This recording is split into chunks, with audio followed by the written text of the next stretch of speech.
Halo teman-teman semua, jumpa lagi di podcast bersama Ikatan Wajib Pajak Indonesia (IWPI) bersama Bapak Rinto Setiawan dan Bapak Alessandro Rey. Nah, teman-teman, hari ini kita mau bahas ada satu putusan pengadilan pajak nih ya terkait bea cukai. Nah, ternyata dari 3 hakim itu ada yang mendukung, ada yang menolak. Putusannya sih menolak ya, putusannya kalah, WP-nya kalah, tetapi ada hakim yang dissenting. Nah, Hmm. ini bagaimana nih IWP mau menanggapi putusan hakim ini, Pak? Dari sisi apa nih mau dilihat? Silakan Pak Rinto. Ya, ya langsung aja Mas. Ya, ini kan karena agak teknis, karena terkait dengan putusan pengadilan pajak, langsung saya tampilkan slide-nya. Nah, ini Mas. Ini dekonstruksi putusan pengadilan pajak nomor ini Mas ya, PUT 007-297-98 garing PP garing Majelis 17 AA tahun 2026. Sengketa kepabeanan PTR Indonesia melawan Direktur Jenderal Bea dan Cukai. Nah, ini status akhir gugatan tidak dapat diterima, NO, needs on fact, sifat putusan split decision, yaitu suara terbanyak 2/1, berarti ada yang dissenting. Ini konteks sengketa adalah PTR Indonesia menggugat SPKTNP surat penetapan kembali tarif nilai pabean nomor 343 WBC 11/2024 yang diterbitkan oleh DJBC Jawa Timur 1, Kanwil Mas ya. Akar masalah cacat formil. Suatu tugas yang dilakukan adalah untuk penelitian dokumen ekspor, bukan impor. Diterbitkan menggunakan dasar hukum yang salah, menggunakan rezim hukum ekspor untuk mengaudit dokumen impor. Jadi ini dokumennya PTR Indonesia ini adalah dokumen impor yang diaudit, Mas. Kebutuhan normatif. Tergugat berlindung di balik argumen bahwa Undang-Undang Kepabean tidak mengenal mekanisme gugatan atas SPKTNP, melainkan hanya banding, mengklaim adanya kekosongan hukum, res vacuum. Apakah kebutuhan redaksional norma mengizinkan aparat negara bertindak cacat prosedur tanpa ruang koreksi hukum? Nah, ini Mas, ini anatomi cacat prosedur, paradoks tanggal penerbitan versus pengiriman. Tanggal 5 Agustus 2022, pendaftaran pemberitahuan impor barang, PIB. Argo batas waktu 2 tahun dimulai. Nah, tanggal penerbitan TNP 343, H-3 sebelum batas kedaluarsa 2 tahun. Tanggal 5 Agustus 2024, tanggal pengiriman via pos. Sesuai dengan pasal 1 angka 11 Undang-Undang Pengadilan Pajak, pengiriman melewati batas waktu 2 tahun. Jadi kalau 2 tahun sejak 5 Agustus 2022, itu terakhirnya 4 Agustus 2024, Mas Awan. Ya ini dikirimnya baru 5 Agustus, Mas Awan. Nah, sementara mereka memanipulasi data melalui tanggal suratnya, berargumen tanggal suratnya kan 2 Agustus, walaupun dikirimnya 5 Agustus gitu loh, Mas. Perbedaan acuan antara tanggal surat versus tanggal stempel pos. Pemicu sengketa prosedur yang memperebutkan saluran di pengadilan pajak. Jadi argumen dari Direktur Jenderal Bea Cukai adalah yang dilihat adalah tanggal SPKTNP, bukan tanggal pengiriman. Fakta material cacat prosedur sejak titik awal. Ini Mas, ini surat tugasnya adalah untuk ini Mas ya, tentang pengenaan biaya keluar terhadap barang ekspor, sementara dokumennya ini adalah dokumen impor yang diteliti, pemberitahuan impor barang. Penggunaan dasar hukum yang fatal Undang-Undang Ekspor atas kasus impor menjadikan seluruh proses penelitian ulang dan penetapan SPKTNP yang menyusul menjadi cacat wewenang dan cacat substansi secara mutlak. Fundamental hukum acara, keadilan dimulai dari due process of law. Benar adilnya penyelesaian perkara harus dinilai sejak awal proses pemeriksaan dimulai, apakah benar due process of law atau undue process of law. Ini ya Harahap mantan Hakim Agung. Hukum formil adalah benteng pelindung hak asasi dari kesenangan atau istilahnya détournement de pouvoir. Jika prosedur cacat, maka substansi hukum kehilangan pijakan legitimasinya. Keadilan tidak dapat lahir dari proses yang undue. Ini Mas. Bahaya reduksionisme hukum. Undang-Undang Kepabeanan. Dalil tergugat, pasal 95 Undang-Undang Kepabeanan hanya mengatur banding untuk SPKTNP. Tidak ada pengaturan untuk sengketa cacat prosedur atau gugatan. Dampak berbahaya jika dalil ini diterima, wajib pajak atau importer kehilangan instrumen korektif atas kewenangan prosedur aparatur negara. Hukum tidak boleh direduksi menjadi sekedar teks yang mati. Kekosongan norma sektoral tidak membenarkan lahirnya kediktatoran administrasi. Ini menggugat mitos harga mati lex spesialis, memahami hukum sebagai sistem norma yang terintegrasi. Ini berdasarkan pandangan Prof. Dr. Esmi Warasih. Hukum tidak berdiri sendiri. Hukum tetap tidak terlepas dari pengertian hukum sebagai suatu sistem, yaitu sistem norma. Hukum harus dilihat sebagai subsistem dari suatu sistem yang besar, yaitu masyarakat. Ini Prof. Dr. Esmi Warasih, SHMS. Ini masyarakat, ini hukum. Jika satu aturan tidak memiliki sanksi atau akibat hukum, sistem normal mewajibkan kita mencari aturan lain yang relevan agar tujuan hukum tercapai efektif. Dekonstruksi doktrin. Apakah lex spesialis bersifat abadi? Ini adalah mitos dogmatis dan realitas doktrinal. Lex spesialis derogat legi generali. Aturan khusus selalu mengesampingkan aturan umum. Dianggap sebagai harga mati dalam segala situasi. Nah, dalam doktrin realitas doktrinal, berdasarkan pandangan Prof. Bagirmanan, lex spesialis tidak bersifat abadi. Saat mutlak keberlakuannya, aturan khusus tersebut harus sudah lengkap. Kesimpulannya, lex spesialis gagal menjawab jika lex spesialis gagal menjawab persoalan empirik yang hidup di masyarakat, ia kehilangan fungsi solutifnya. Ini Mas, ini fulcrum keadilan, kewajiban absolut, jugde facti. Undang-undang kekuasaan kehakiman adalah hukum tertinggi yang mengikat hakim. Kewajiban memeriksa. Pasal 10 ayat 1 Undang-Undang Kekuasaan Kehakiman. Pengadilan dilarang menolak untuk memeriksa, mengadili, dan memutus suatu perkara yang diajukan dengan dalih bahwa hukum tidak ada atau kurang jelas, melainkan wajib untuk memeriksa dan mengadilinya. Kebentuan rumusan dalam Undang-Undang Kepabeanan bukan alasan bagi hakim untuk menjatuhkan putusan NO. Kewajiban menggali. Pasal 5 ayat 1. Hakim dan hakim konstitusi wajib menggali, mengikuti, dan memahami nilai-nilai hukum dan rasa keadilan yang hidup dalam masyarakat. Ini ada rasa keadilannya, Mas. Dari void menuju visi, perintah Rex finding. Kondisi, ini Mas ya, UU khusus, yaitu lex spesialis atau kepabeanan, tidak mengatur upaya hukum atau cacat prosedur, penelitian ulang, tantangan hakim dilarang berhenti pada teks yang tidak lengkap, amanat pasal 10 Undang-Undang Kekuasaan Kehakiman. Tindakannya harus melakukan penemuan hukum atau Rex finding. Solusi menggunakan sistem norma secara holistik untuk menjembatani kekuasaan hukum atau Rex vacuum. Keadilan substansial tidak boleh disandera oleh ketidaksempurnaan redaksional pasal. Hakim adalah arsitek keadilan, bukan sekedar pembaca teks. Ini jembatan norma menghidupkan hukum yang diam. Karena Undang-Undang Kepabeanan tidak mengatur prosedur gugatan rezim, Undang-Undang KUP pasal 23 ayat 2 mengambil alih secara sah. Lembaga gugatan memiliki legitimitas penuh di pengadilan pajak.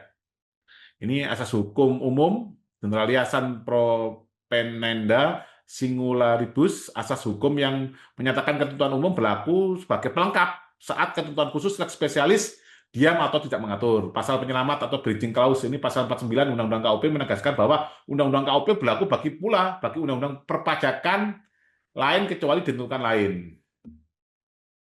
Nah, ini lembaga banding, lembaga gugatan, matriks diagnostis memisahkan substansi dari prosedur. Lembaga banding fokus sengketa adalah material, substansi, kebenaran hitungan, tarif, dan klasifikasi barang. Objek pemeriksaan menguji kebenaran jumlah pajak atau biaya terutang. Karakteristik mengasumsikan bahwa proses atau prosedur penetapnya sudah sah dan benar. Kalau lembaga gugatan fokusnya pada sengketa formil, prosedur hukum, keabsahan wewenang, dasar hukum, dan cara menagih. Objek pemeriksaan menguji keputusan lain yang diduga melanggar due process. Karakteristik saringan krusial mencampur adukan pelanggaran prosedur ke dalam banding akan membuat cacat hukum dimaafkan demi sekedar hitungan angka. Undang-Undang Administrasi Pemerintahan, Undang-Undang AP sebagai tolak ukur yang sah. SPKTNP harus diuji berdasarkan pasal 52 ayat 1 Undang-Undang 30 tahun 2014. Ini syarat sah keputusan ditetapkan oleh pejabat berwenang, dibuat sesuai prosedur, substansi sesuai dengan objek. Nah, ini Mas, ini kan nggak sinkron juga. Kan tadi kan impor untuk suatu tugasnya ekspor untuk memeriksa dokumen impor. Konsekuensi hukum pasal 66 ayat 1 Undang-Undang AP.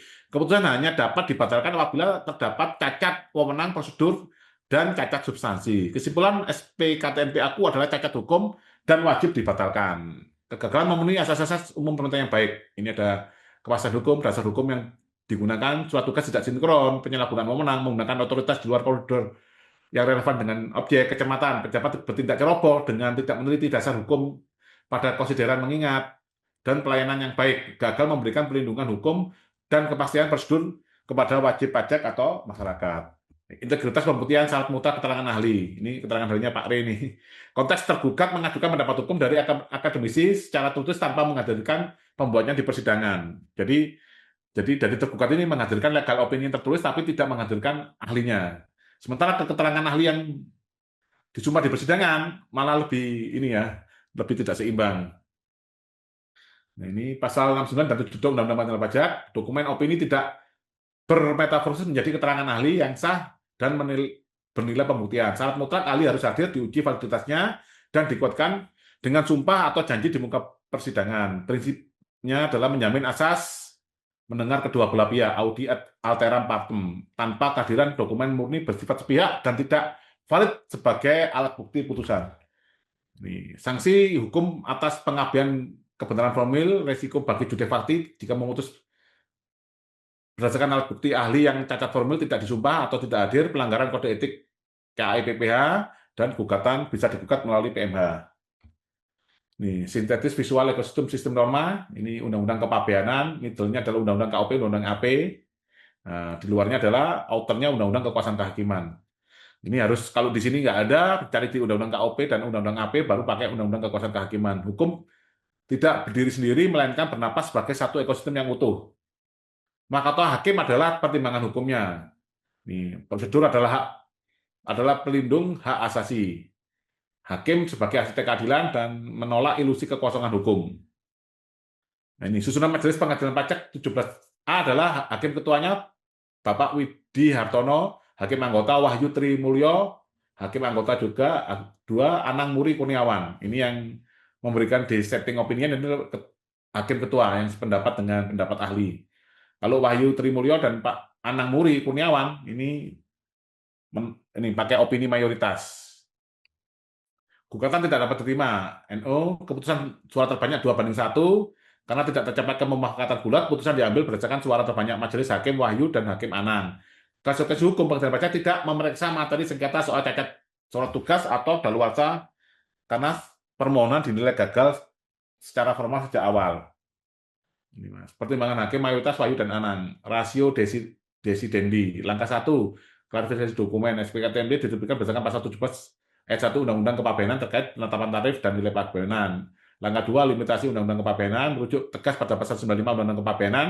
Langkah 3, diskualifikasi gugatan. Kesimpulan mayoritas, gugatan tidak memenuhi ketentuan formal pasal 31 ayat 3 Undang-Undang Pengadilan Pajak. Pengadilan Pajak tidak berwenang mengadili SPKTMP via mekanisme gugatan. Ini kalau pendapatnya Pak Widi Hartono, gugatan memenuhi syarat formal, permohonan harusnya dikabulkan dan SPKTMP batal demi hukum akibat cacat substansi surat tugas. Ini matriksnya juga. Ini tesis substansi alas label nomenklatur. Ini sangat panjang sekali, teman-teman.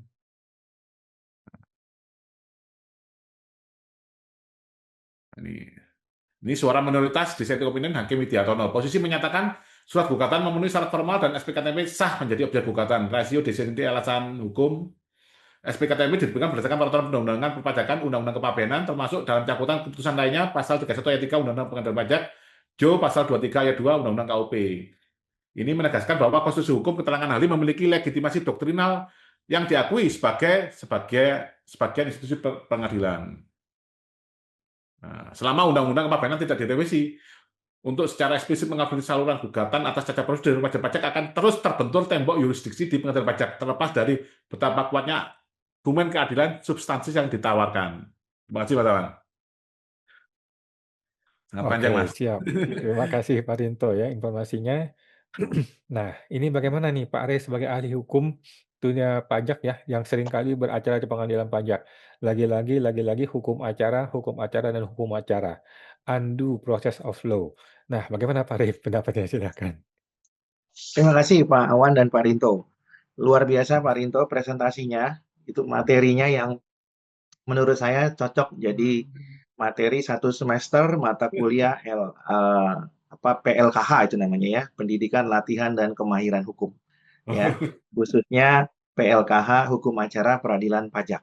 Ya, tapi yang saya mau tekankan begini, ini ada perbedaan pendapat, dissenting opinion, apakah upaya hukum gugatan untuk perkara pabean itu dapat diajukan atau tidak kepada pengadilan pajak. Kan itu intinya ya, Pak Awan dan Pak Rinto. Ya, betul. Ya. Menurut dua hakim yang lain, ya, Hakim Anang dan juga Hakim siapa satu lagi tadi Trimulyo. Nah, Trimulyo, bahwa upaya hukum gugatan untuk perkara pabean itu menjadi hapus. Itu yang menjadi titik krusialnya. Sementara menurut Hakim Widi Hartono, upaya hukum gugatan untuk perkara pabean tidak pernah hapus. Perlu saya sampaikan dulu kepada para pemirsa bahwa Majelis 17 ini, ya ini 17 ah, A, 17. ya ini adalah majelis yang memeriksa perkara kepabeanan. Sementara 17B-nya memeriksa perkara pajak. Ya, jadi majelis ini sedikit apa namanya ya, sedikit bunglon ya, artinya setengah meriksa pajak, setengah meriksa kepabeanan ya. Nah, perlu saya sampaikan bahwa yang menjadi titik krusial tadi saya katakan bahwa perkara pabean itu tidak boleh diajukan gugatan. Itu menurut dua hakim yang mayoritas ya, Hakim Trimulyo dan juga Hakim Anang Muri. Sementara Hakim Widi Hartono berpendapat bahwa perkara pabean sama dengan perkara pajak, tetap bisa diajukan gugatan ya. Nah, perlu saya sampaikan dulu bahwa latar belakang mereka semua tidak memiliki background sarjana hukum ya. Kalau Pak Widi Hartono memiliki SH, Pak Trimulyo memiliki SH, kemudian Pak Anang tidak sama sekali memiliki SH. Begitu ya. Nah, jadi yang saya mau katakan mengenai latar belakang tentunya wajar saja terjadi dissenting karena memang kompetensinya ada yang memiliki pengetahuan yang cukup di bidang hukum, ada juga yang sama sekali tidak memilikinya. Begitu ya. Nah, kemudian poin yang berikutnya yang saya perlu sampaikan adalah jawaban terkait dengan pertanyaan, apakah upaya hukum gugatan untuk perkara pabeanan itu menjadi hapus di pengadilan pajak? Jawaban saya yang paling sederhana dan singkat sebelum masuk ke detailnya adalah kalau upaya hukum gugatan itu hapus di pengadilan pajak untuk perkara pabean, maka sebaiknya pengadilan pajak ditutup saja. Ya, tidak perlu dibuka. Kenapa? Karena upaya hukumnya dibatasi. Tadi Pak Rinto sudah mengatakan pasal 10 ayat 1, hakim dilarang menolak perkara karena alasan tidak ada dasar hukum atau karena alasan dasar hukumnya tidak jelas. Nah, yang menjadi persoalan atau sengketa di sini adalah dasar hukumnya ada, tapi mungkin tidak tegas. Ya. Nah, kalau begitu, hakim yang menolak itu harusnya diduga melanggar kode etik dan pedoman perilaku hakim atau diduga melakukan perbuatan melawan hukum. Ya, karena bukan dasar hukumnya tidak ada, dasar hukumnya ada loh, ya, tapi tidak tegas diatur. Ya. Nah, kalau yang tidak ada aja jika perkaranya diajukan ditolak, itu hakimnya sudah diduga melanggar kode etik atau pedoman perilaku hakim. Apalagi dasar hukumnya ada, ya. Kalau yang tidak ada aja bisa dilaporkan, apalagi yang ada. Nah, dalam perkara ini kan dasar hukumnya ada. Hanya saja tidak dengan tegas diatur dalam Undang-Undang Kepabeanan, tapi diatur tegas dalam Undang-Undang KUP dan Undang-Undang Pengadilan Pajak. Nah, berarti hakimnya selain harus kuliah lagi di Fakultas Hukum, hakimnya juga diduga telah melanggar KEPPH, ya, Kode Etik dan Pedoman Perilaku Hakim, ya. Jadi jelas di situ bahwa hakim pengadilan pajak itu harus tunduk pada Undang-Undang Kekuasaan Kehakiman. Nah, saya mau sampaikan Pak Awan dan Pak Rinto bahwa hakim pengadilan pajak itu tidak eksklusif ya. Meskipun setengah kakinya di bawah Kemenkyu, setengahnya lagi di bawah Mahkamah Agung. Tapi sepanjang mengenai teknis judisial, sebenarnya mereka tunduk kepada Mahkamah Agung. Nah, hukum acara bicara mengenai teknis judisial. Mereka tidak boleh melakukan persidangan secara unju proses ya, harus dengan hukum acara yang berlaku. Nah, jadi kembali lagi bahwa kalau gugatan itu hapus, maka tidak ada gunanya pengadilan pajak. Yang kedua, hakim harus tunduk pada Undang-Undang Kekuasaan Kehakiman. Artinya, jika dasar hukumnya tidak jelas, ya maka perkara tetap tidak boleh ditolak. Apa artinya? Harus tetap diterima, harus tetap diteliti, harus tetap diperiksa. Ya. Nah, kemudian itu yang kedua. Yang ketiga adalah bagaimana hakim ini bisa memahami hukum acara dan juga hukum material dengan baik.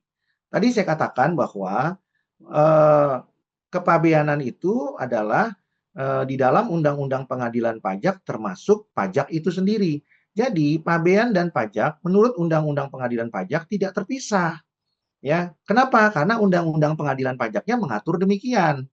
Kalau terpisah Pak Awan dan Pak Rinto, maka sebaiknya dibuat lagi pengadilan baru, pengadilan kepabeanan. Iya, iya, iya. Ya, ternyata tidak digabung juga. Hanya Hmm. hakim saja yang kemudian tanda petik ya merasa bahwa itu terjadi pemisahan seperti seolah-olah ada tembok Cina Ya. antara perkara pabean dengan perkara pajak gitu ya. Nah, memang betul hakimnya terpisah, tapi pengadilannya sama. Hukum acaranya sama diatur dalam Undang-Undang Pengadilan Pajak. Yang membedakan hanya hukum materialnya saja gitu ya. Hukum materialnya memang berbeda antara Undang-Undang Kepabeanan dengan Undang-Undang KUP. Nah, tapi sekali lagi yang saya mau tekankan itu bukan alasan untuk menolak ya. Kenapa? Karena lagi-lagi ya karena pengadilannya sama, maka harusnya tetap bisa diajukan upaya hukum gugatan ya. Nah, pertanyaan yang berikutnya, kalau itu perkara pabean sama dengan perkara pajak, lalu bagaimana kalau kemudian hukum materialnya tidak diatur di Undang-Undang Kepabeanan? Nah, lagi-lagi Undang-Undang Pengadilan Pajak itu sudah menunjuk di sana di penjelasan pasal 2 Undang-Undang Pengadilan Pajak.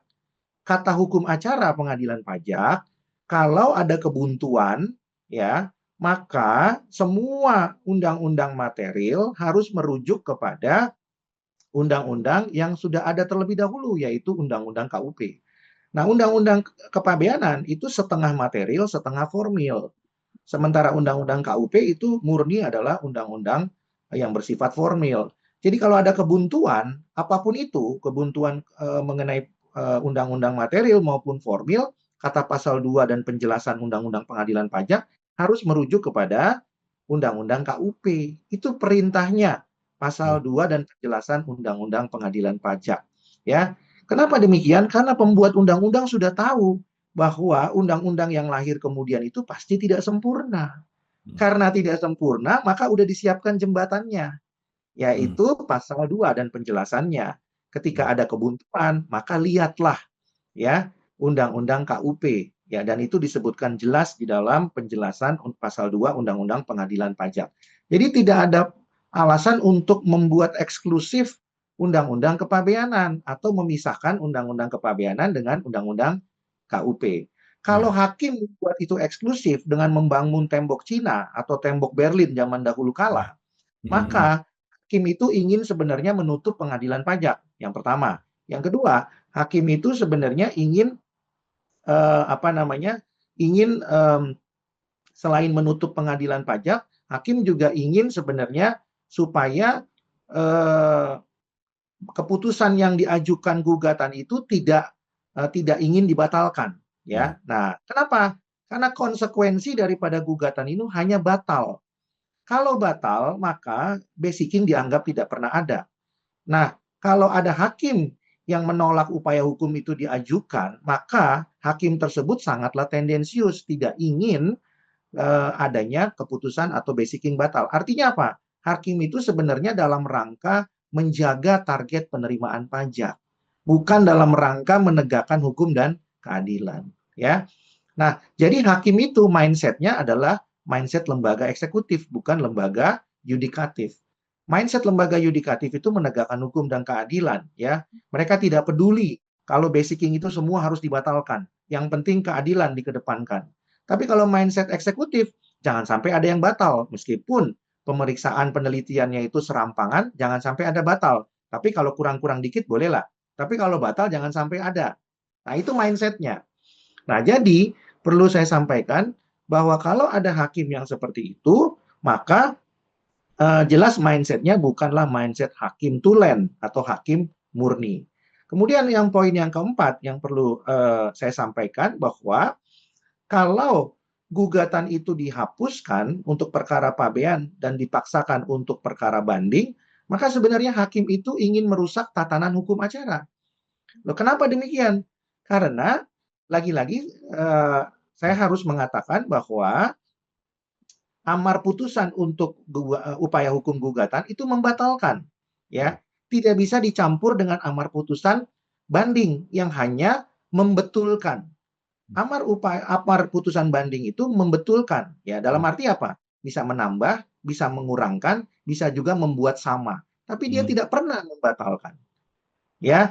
Jadi kalau ada hakim yang menolak upaya hukum gugatan, berarti dia tidak ingin atau tidak rela basicking itu dibatalkan, ya. Jadi dia maunya supaya semua basicking itu dianggapnya sah. Yang dia mau bolehlah nilainya berkurang dikit, Ya, tapi jangan sampai batal.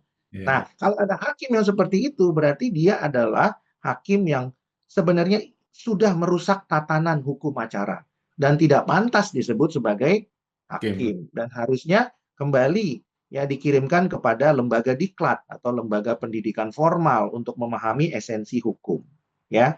Nah, yang kemudian yang kelima poinnya yang saya ingin sampaikan adalah kalau ada hakim yang ingin mengatakan gugatan itu tidak bisa diajukan dalam perkara pabean, maka sebenarnya lagi-lagi hakim itu kurang kompetensi atau tidak mumpuni.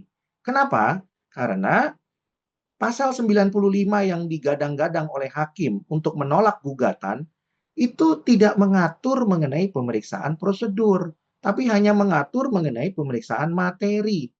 Kalau kita baca pasal 95 Undang-Undang Kepabeanan, di sana sudah sangat jelas bahwa yang diperiksa itu adalah tarif dan nilai pabean. Pak Awan dan Pak Rinto tahu bahwa tarif dan nilai pabean itu bicara mengenai materi.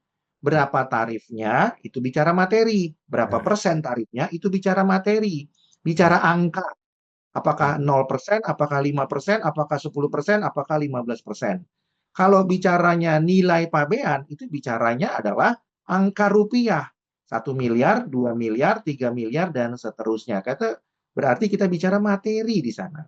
Pertanyaannya, kalau gitu bicara prosedurnya apakah ada di pasal 95 Undang-Undang Kepabeanan? Jawabannya tidak ada, Pak Hakim, yang memutus dengan mayoritas.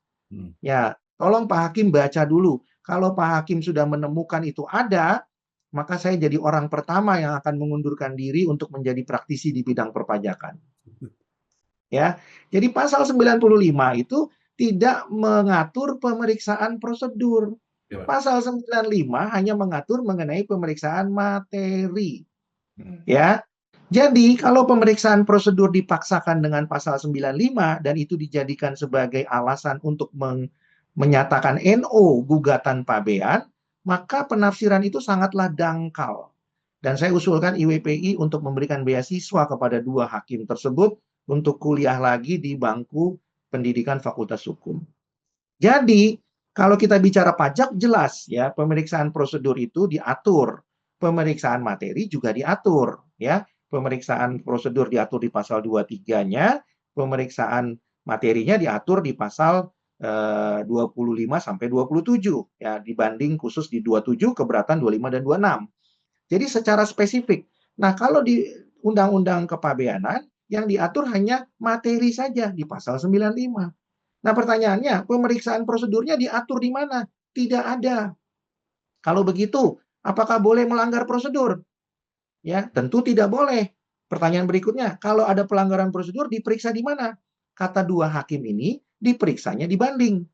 Nah, sementara amar putusan banding tidak bisa membatalkan. Ya. Yang bisa membatalkan hanya amar putusan gugatan. Nah, sehingga kalau dua hakim ini memaksakan pemeriksaan prosedur di dalam upaya hukum gugatan, maka antara yang diperiksa dengan amarnya itu tidak relevan, alias carut-marut. Jadi kalau perkaranya yang disampaikan Pak Rinto tadi itu, pelanggaran prosedurnya diperiksa berkaitan dengan legal standing di perkara banding, sementara perkara banding tidak ada amar putusan membatalkan. Dia hanya menyatakan sama, kurang, atau lebih. Kan begitu. Nah, jadi kalau terbukti bahwa ada pelanggaran prosedur Pak Awan dan Pak Rinto, ya, tapi tidak bisa membatalkan. Jadi kira-kira amarnya berbunyi seperti apa? Ya. Kalau sudah terbukti di dalam pemeriksaan pengadilan pajak bahwa ada pelanggaran prosedur, Nah, maka tentu amarnya harus membatalkan. Tapi karena diperiksa di lembaga banding, tidak ada amar membatalkan. Apakah dua hakim ini akan mengatakan kalau sudah terbukti di dalam pemeriksaan lembaga banding, maka amarnya apa? Bisakah dia membatalkan? Tetap tidak bisa. Ya, sebenarnya dua hakim ini sudah terjebak di dalam pertimbangan hukum atau rasio desidendi yang mereka buat sendiri. Ya, sehingga dengan demikian mereka adalah orang-orang yang sebenarnya sudah merusak hukum acara. Saya tidak menyalahkan Pak Awan dan Pak Rinto karena memang kompetensinya sangatlah kurang dan minim. Yang kedua, mereka itu memutus biasanya berdasarkan saran daripada para senior-senior sebelumnya, sehingga pondasinya kurang kuat, ya. Jadi hanya mengatakan biasanya hakim sebelumnya seperti ini loh. Ya, kenapa demikian? Karena saya sudah membaca putusan-putusan sebelumnya. Ya, jadi itu sebenarnya hanya merupakan refleksi daripada putusan yang kopas-kopas saja dari putusan-putusan sebelumnya. Ya. Nah, jadi saran saya kepada dua hakim ini tolong dibaca lagi dan ini materi yang bagus Pak Awan dan Pak Rinto, kalau bisa ini dijadikan buku lagi. Ya. Ya. Dan saya perlu sampaikan juga bahwa sudah ada dua hakim yang berpendapat bahwa perkara pabean itu bisa diajukan gugatan. Yang pertama adalah Hakim Aryo Hatmoko yang sekarang juga mengusulkan dirinya menjadi calon hakim agung. Yang kedua adalah Hakim Widi Hartono. Oke. Ya, jadi sudah ada dua, ya, dan mereka punya pemahaman yang mungkin jauh lebih baik daripada yang lainnya, ya. Tidak seperti yang lain-lainnya hanya kopas-kopas Ya. saja. Dan saya mau tinggalkan pertanyaan kepada dua hakim ini, kalau nantinya saya akan menulis buku mengenai itu, Pak Awan dan Pak Rinto, saya akan meninggalkan satu pertanyaan, ya. Kalau begitu, bisakah ya pasal 95 itu dipaksakan untuk memeriksa prosedur? Oke. Jika tidak bisa, apa alasannya pasal 49 Undang-Undang KUP tidak bisa digunakan? Oke. Ya. Demikian Pak Awan dan Pak Rinto. Baik, terima kasih Pak Rey, makasih Pak Rinto, luar biasa ya teman-teman, mungkin bisa Ya. diulang-ulang lagi video ini ya, karena pelan-pelan ini ya, ini sangat-sangat teknis untuk urusan pengadilan pajak, terutama di bea cukai. Baik, terima kasih Pak Rey, makasih Pak Rinto, kita jumpa lagi Pak di podcast berikutnya Pak. Oke, Terima kasih Mas. Pak.